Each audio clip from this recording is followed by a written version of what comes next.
तो कैंसर से लड़ने में, किडनी फेल को ठीक करने में, लीवर फेल को ठीक करने में, डायबिटीज़ में ये मिलेट्स रामबाण का काम करते हैं। तो मिलेट्स बनाने कैसे चाहिए और खाने कैसे चाहिए?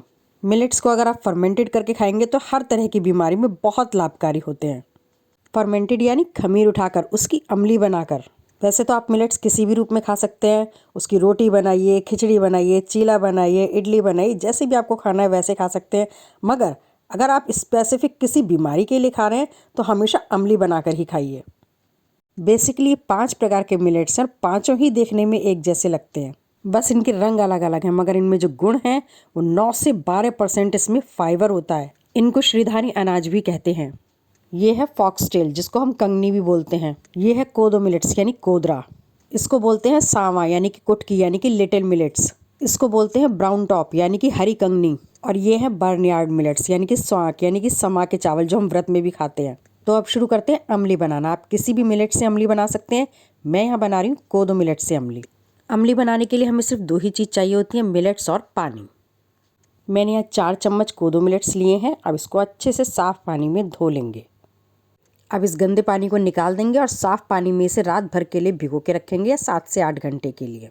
यहाँ पर ध्यान देने वाली बात यह है कि जिस पानी में हमने मिलेट्स को भिगो के रखा है उसी में ही अमली बनेगी, उस पानी को फेंकना नहीं है। और दूसरी खास बात, अगर आप अमली बनाने के लिए या कोई भी मिलेट्स बनाने के लिए मिट्टी का बर्तन इस्तेमाल करेंगे तो बहुत फ़ायदा मिलेगा। अगर आपके पास मिट्टी का बर्तन नहीं है तो आप स्टील के बर्तन का इस्तेमाल कर सकते हैं, मगर एल्युमिनियम के बर्तन का इस्तेमाल नहीं करना। अब मैंने जो मिलेट्स धोए हैं उन्हें मैं इसी बर्तन में डाल रही हूँ और करीब मैं 10 गुना इसमें पानी डालूंगी और इसको रात भर के लिए भीगने के लिए इसी में ही रख दूंगी। क्योंकि मुझे इसी बर्तन में और इसी पानी में अमली बनानी है तो मैंने इसी बर्तन में भिगो के रख दिया है। अगर आप किसी और बर्तन में रखना चाहते हैं तो किसी और बर्तन में भी रख सकते हैं।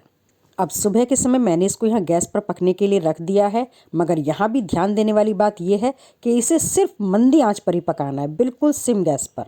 इसको पकने में समय थोड़ा अधिक लगता है। मेरा तो इसे पकने में करीब 20 से 25 मिनट हो चुके हैं और लगभग तैयार भी हो चुका है। देखिए, आप दिखाई दे रहा होगा, जैसे ही पानी जलने लग जाता है, बिल्कुल लास्ट में हल्का हल्का सा बचता है, तभी हम गैस बंद कर देंगे।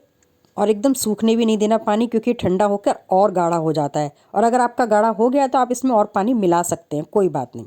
अब इसको गैस से नीचे उतार लेंगे और इसके मुंह पर एक कपड़ा बांध देंगे। अगर आपके पास मलमल का कपड़ा है बिल्कुल पतला सा तो बहुत अच्छा है, नहीं है तो कोई बात नहीं, कोई भी कॉटन का कपड़ा ले सकते हैं और इसके ऊपर बांध दीजिए।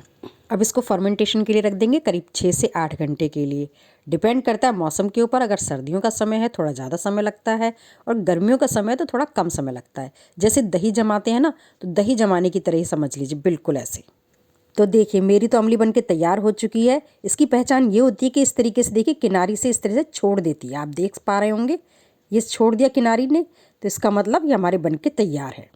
हाँ, कुछ लोग ज़्यादा पतली इमली भी बनाते हैं तो उनकी इस तरीके से किनारी नहीं छोड़ पाएगी, मगर उसको चिंता ना करें बिल्कुल भी, क्योंकि आपने समय पूरा दिया है। जैसे दही जमाने के लिए होता है, कई बार एकदम चक्का दही जमती है, कई बार नहीं भी जमती है, ऐसी समझ लीजिए, थोड़ी पतली सही, मगर आपकी अमली बनके तैयार है। अब इसको खाना कैसे है, क्योंकि अमली का अपना कोई टेस्ट नहीं होता और इसमें कभी नमक भी नहीं डाला जाता और ना ही अमली को कभी गर्म किया जाता। इस बात का हमेशा ध्यान रखिएगा। अमली बनाने के बाद दोबारा कभी भी गर्म मत करिएगा। मैं यहाँ पर इसको सर्व कर रही हूँ दही के साथ, धनिया पुदीने की चटनी और सैलेड के साथ। आप चाहें तो इसे चावल की तरह दाल के साथ भी खा सकते हैं या सब्जी के साथ भी खा सकते हैं। अगर आप चावल की तरह नहीं खाना चाहते तो इसका शेक बनाकर भी पी सकते हैं। आप इसको मिक्सी में पीस लीजिए, पीस कर इसमें अपने हिसाब से, अपने टेस्ट के हिसाब से आप लीजिए। थोड़ा सा काला नमक, भुना हुआ जीरा, पुदीना, जैसे चाहें इसको वैसे इसका स्वाद बनाइए। बेसिकली इससे गुण बैक्टीरिया पैदा हो गए।